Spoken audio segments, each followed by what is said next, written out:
thank you all for being here. Appreciate it. I sent you some questions ahead of time and I'll ask them, but given our short time, I might not ask the same question to all of you. So first of all, if you could describe your involvement with Alpha Lambda Delta when you were an undergrad, what positions did you hold?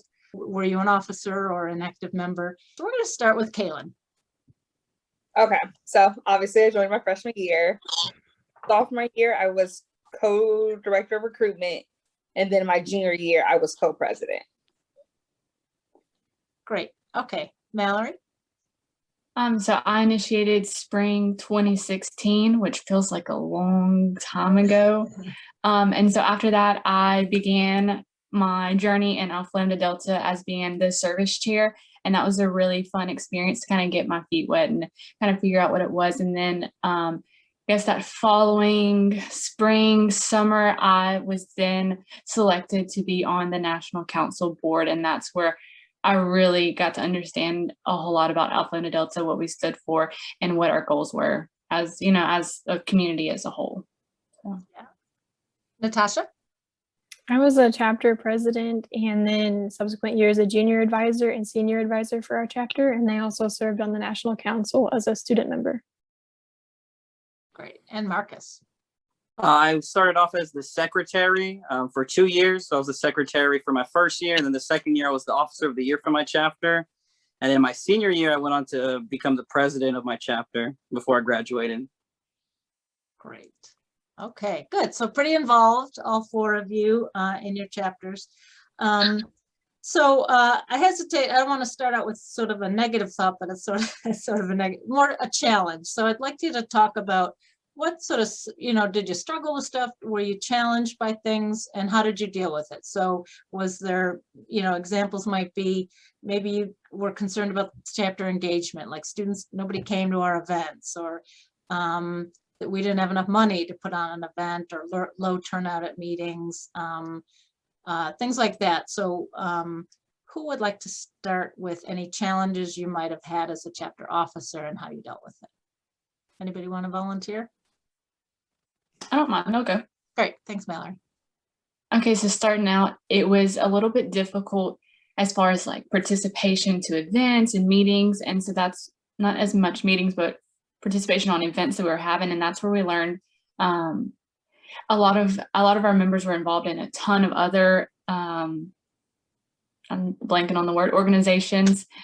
So we learned that if we could partner with certain organizations and do like a big event, that would not only be a good like advertisement for Alpha Lambda Delta and for new students, but also it allowed bigger turnouts and a little bit easier getting more people to show up and come. So co-sponsoring events with larger organizations or even smaller ones was a big help in getting the word out and getting better member participation. That's great. I'm not even sure you're aware that that was the topic of Northwestern's student presentation half an hour ago. It was all about yeah, that's great. That's good connection. Good. Who else? I'll go next. Thanks, Marcus. Something also another challenge would be like managing your budget. So you always want to make sure that you have enough money to go ahead and have events throughout the year, make those events exciting. So something I recommend is just trying to see if you could get as much like donations. For example, for one of our events, we needed food for the event. So we partnered with Domino's, and we would buy a certain amount of pizzas and they would match us for those pizzas. So that saved us a lot of money too for food for the event. And a lot of these companies, they have scholarships, so they're very college friendly as well. So if you approach one of them, they'll probably be more than happy to go ahead and partner with you, see what kind of deal they can give you, if you can get some kind of discount. For one of our events, we also partnered with Olive Garden. They gave us a discount if we bought a certain amount, and they had like a certain package that we could pick from. So I would and also piggybacking the last idea, you can partner with other organizations as well to kind of split that budget. And that way you can spread your budget throughout the year. So really saving on that budget was like a big challenge for my chapter in San Antonio, but we ended up getting it done by just trying to fundraise, also fundraising too, fundraising when you can, and just trying to look for other organizations to partner with you and see how much they can help you. Great idea. Anybody else? Caylan? I'll go next. Similar to Mallory, ours was low turnout to meetings. It for a while seemed like ALD was just being put on as a resume booster, and people didn't want to be as actively involved. So I heard the previous group talked about a point system, which we also created too. So we just gave away different like gift cards, and we partnered a lot with the first year experience office with like the learning communities, and that was a way to get a lot of freshmen to come to our meetings and get to know what we were about. But we had a great ideas. We had a lot of fun, exciting meetings. It was just trying to get people to realize that like, yeah, this is cool, your resume, but this is also like really nice and a fun organization to be a part of. But the point system definitely helped a lot. Very cool.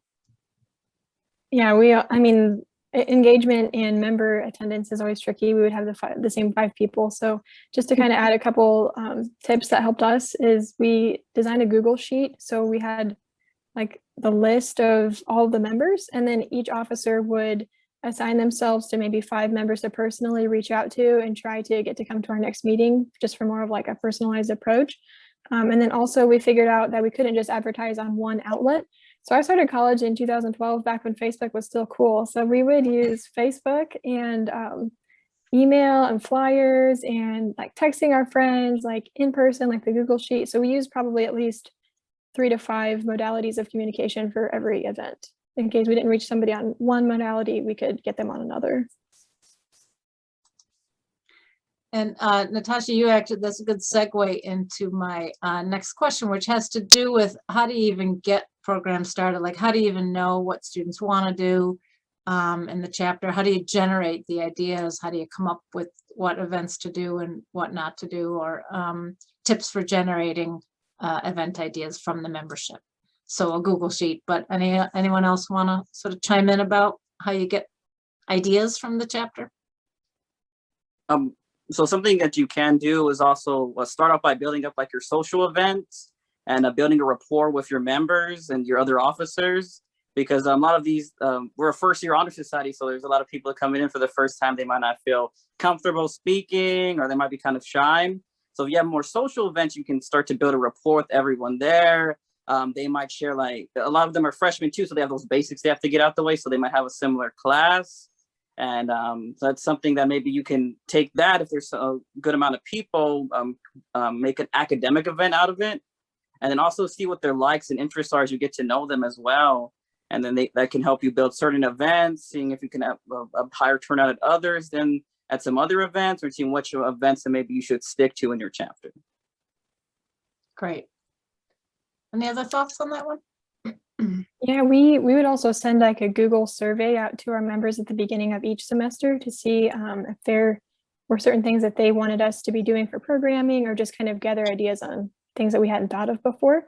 And especially when you do ideas that your members are passionate about, it gets them to buy in, and they might even help you plan the event, and attendance is generally higher.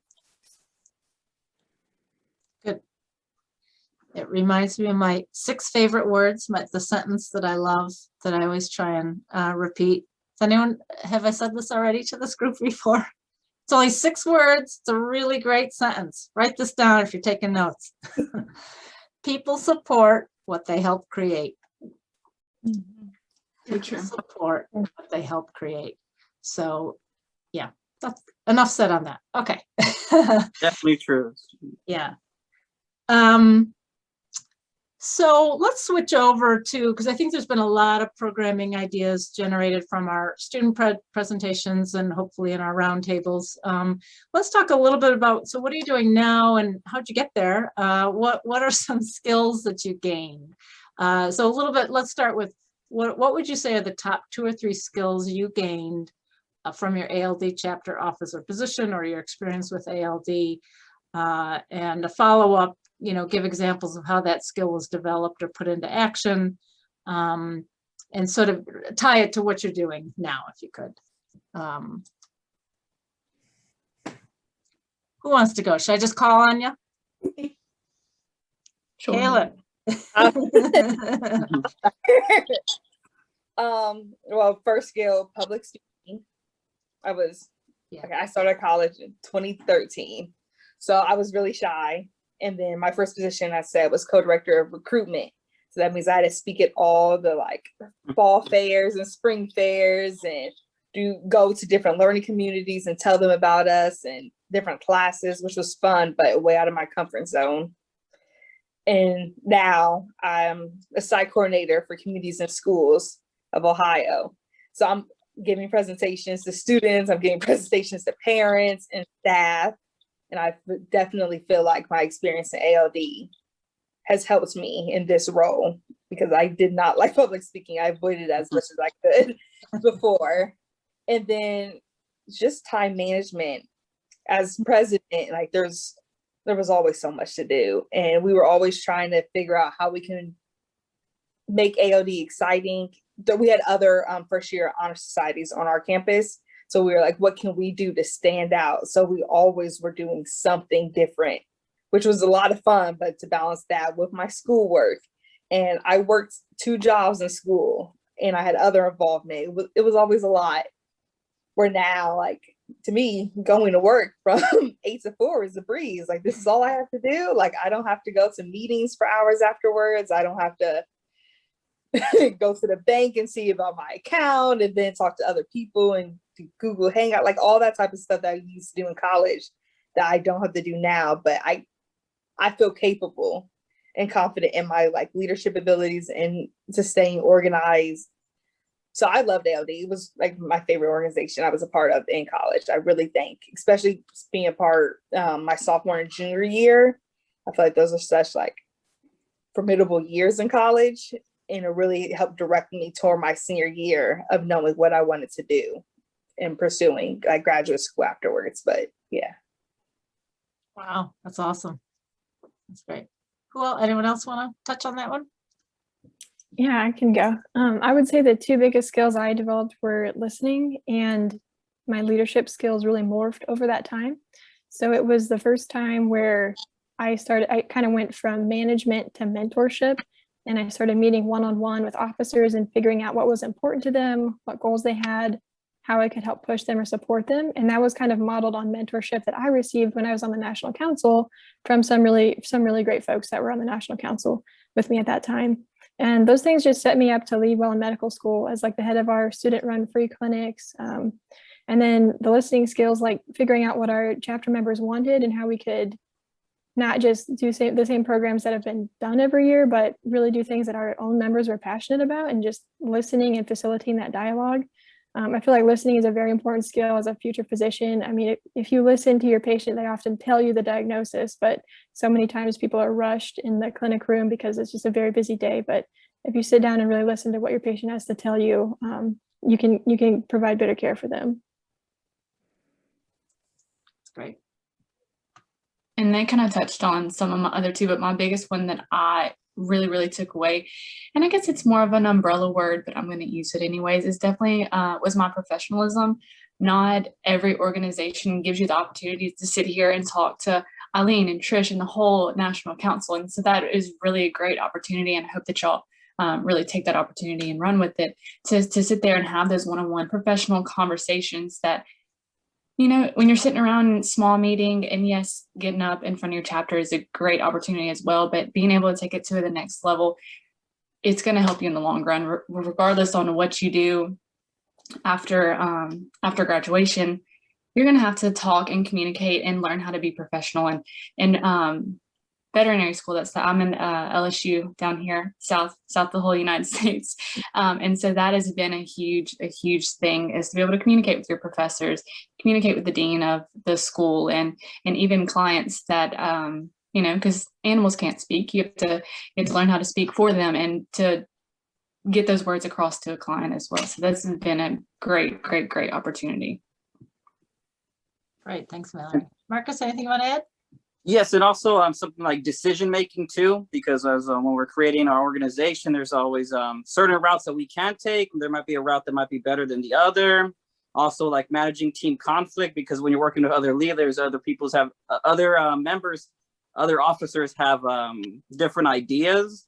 So you also want to see how you can maybe meet in the middle, because we're working with other people. So when you take it out into the workforce, you're always going to have to also apply that too, working with other people and how taking their opinions into account and making sure your opinions are taken into account, and how you can meet really in the middle. And we have decision making and really working and collaborating with people too. Like those are the main traits. Great. Good. Yeah. And I don't want this point to be lost, that I think for all of you watching and participating in as officers or future officers or just active members of your organization, these are all skills that we hope you're going to gain, but that you are able to articulate, that these are things that you should be able to, you know, put on your resume and in your cover letter and in your job interviews and in your internship interviews. Give behavioral answers, not just I was president of my chapter. What does that mean? I led, you know, 300-person event. I did this, I did that. Be very specific about the skills that you gain from it, so that I think that will put you ahead. Any last thoughts on that in terms of, like, what did you put on your resume or application to grad school or application for a job? Did you put just, you know, position in your chapter, or were you able to add any tips for others on how to actually articulate that or put that in writing? Well, really, oh, go ahead. Sorry, Natasha, go ahead. I think it's really important to think or try to demonstrate not just the positions you held, but the skills you gained from it. So I'm doing my master in public health between my 3rd and 4th years of medical school next year, and was fortunate to receive a scholarship that really prioritized interdisciplinary collaboration and thinking and working with people from diverse backgrounds. And I feel like ALD is where I learned that, because it wasn't just an honor society for the biology majors or whatever. It was like anyone, any academic background. And that's really where I learned to work with people from really different academic disciplines. And so that was like a big selling point that I put in my personal statement, is just that interdisciplinary focus, but really just thinking about what skills you gained, I think is more important than what positions you held. That's it. Right. That's great. Marcus, you were going to say? Oh, yes. You can there's a lot you can do with ALD too. It shaped my college experience and my resume completely. So as a business major, I did things like budgeting, having to keep track of the budget, counting, making sure you had enough funds for events. Also interviewing, so getting to know other people, picking the best people for a job. The leadership as well, that if you definitely list specific numbers as well in the resume, how many people were at the event, how much, like, if you were planning a budget, how much the budget was. Maybe start with like where the budget started when you took your position and where it ended up, just depending on what kind of position you're in. But definitely specific numbers, and any little thing you do, it's a new task you did. It's a new trait that you might have be able to display to like a hiring manager. Great advice. Mallory, Caylan, anything else? No, just resume. Don't be afraid to say what you did and put it out there. Don't be afraid to brag on yourself. You're up against a lot of people going into job interviews, furthering your education. There's always something that you're going up against. So don't hold back. Tell them what you did. Great. Good. Okay, I'm going to ask one last question and then open it up to questions from our audience, from our participants. And you might have already touched on it, but I'll have you say it again. Your favorite aspect of being an ALD chapter officer. So your favorite aspect of being involved in a leadership position. Let's see. Natasha, you want to start with that one? Sure. So this is going to sound cliche, but it's so true for me. Just the lifelong friends that I made from ALD, from my chapter, my mentor, or our chapter advisor is still one of my greatest life mentors today, and someone I keep in contact with regularly. Some people on the National Council I met, I still keep in contact with regularly. So just people I feel like are always going to be in my corner and there to support me. And yeah, they're just there for you.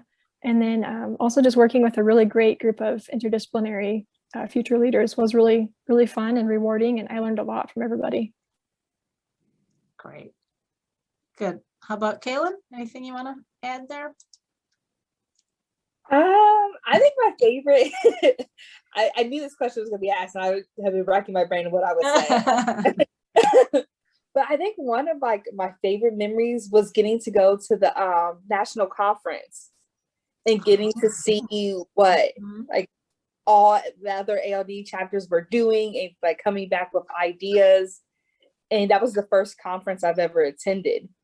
So it just made me feel like an adult. Like I felt grown to go and learn, and so professional. And yeah, I just hold that experience really dear. Plus it was in Orlando, so I got to go to Disney World too. That's great.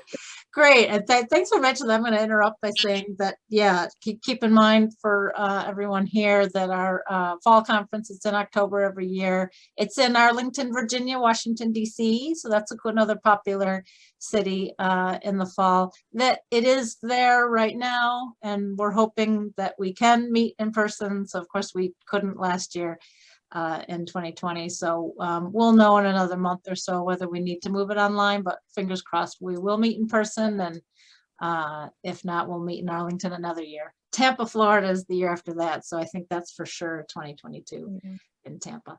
Anyway, okay. Marcus, anything on what was your favorite aspect? My favorite aspect would be the opportunities that you get with ALD, because being an officer is really what you make out of it, because you can just do your regular position. Like I was a secretary, I could have just took notes during the meeting, handled the points, but I wanted to go above and beyond and help as much as I could in any area, not just my specific officer position. Your officer position is really what you make of it. We had a community service chair, which all she had to do was come up with like service events, but she went above and beyond to help anywhere she could, manage the points, take notes, whatever she had to do, not just community service, lead meetings if she had to. Let's say I wanted her to speak on something when I was the president, or if I couldn't be at a meeting or something, I would trust her to do it. And then the president, that at the time when I was a secretary, he trusted me to do it. And that's why he told me to go ahead, don't be afraid to be the president, because I wasn't even thinking about being the president. So always take advantage of your opportunities, and that will go recognized by your other members. And definitely the opportunities. And it really built my resume. We were talking about all the kinds of things you can do. Just keep track of everything. Every little thing you do, you can put on your resume, and that just builds it up for you. Good. Thanks, Marcus. Mallory, anything to add for what your favorite aspect? Yeah, mine just from honestly the start to the very end was just the networking, from networking with other students that you don't normally get to see, and maybe other organizations that you're involved in. If you're in Greek life, or if you're in orientation, you know, it's some of that's just a select group of people that you get to normally see. So that really expanded and allowed me to meet different people one-on-one, and then going to the national conference. That was amazing. That was such a great experience to be able to see those people and to see how different chapters, small and large or medium, how they are able to operate, and then going all the way to the national council. There's some great people who are helping y'all run your chapters and getting everything taken care of. So networking was great, which I'm pretty social. I like to talk a lot, so maybe that's why. Good. Great. We have 4 great sort of different aspects and our perspectives. That's great. So I'm gonna stop being the question asker and let Trish. I think we have some questions in the chat. Trish, do you want to throw some at them? We do. Hi, team. So the first question we have is, if you could say anything to younger you, what advice would you tell them about ALD? Oh, Lord. Something I would tell my younger self would be, don't stress out so much. Everything's gonna be okay. Just you're great. Know you're great, and just be calm. Don't stress. Everything's gonna turn out okay, and everything's gonna work out. Don't stress about the budget. Everything you have enough to go ahead and do what you want to do for the whole year. Just calm down. Enjoy the moment. That's great. Yeah, I agree. It's hard to see the bigger picture when you're in the moment, but when you're 5 years out and you realize you were so worried about tiny things in life, like it's hard to see when you're at that stage. But just like Marcus said, just step back and enjoy where you're at, and don't get too stressed out about it.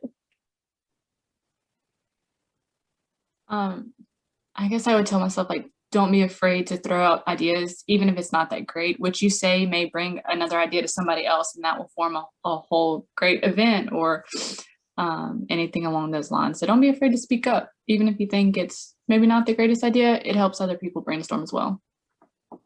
similarly, Mallory, just be more confident in your abilities. Like, trust yourself. You have good instincts. You know what you're doing, and like you're capable of running an organization that large. Go ahead. We have Trish. time for one more question. Yeah, one more, I think. Yeah. I think Yeah, one more. so I mean, you're all here because you are members of ALD, but what made you first want to become more involved beyond just the membership?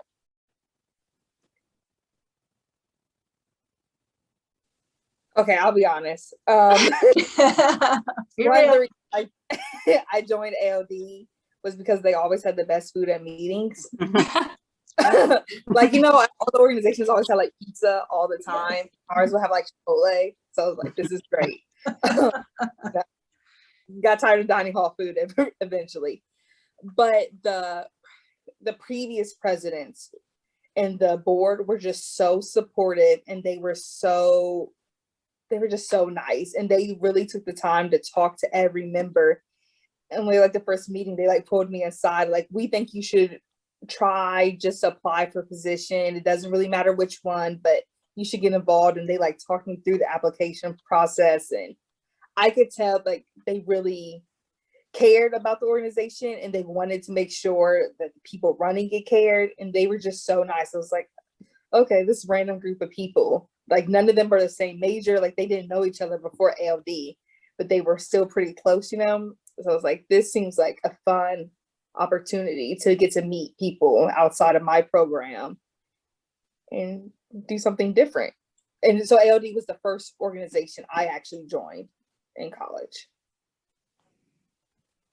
Yeah, and mine was our advisor, Rita Cox. She would, Miss Eileen, correct me if I'm wrong. We got rechartered. Was it 2012? That sounds about right. Yeah, because it had been a long, an older chapter. Yeah, and then took a little hiatus, and yeah. And then we were back. So yeah, she back strong.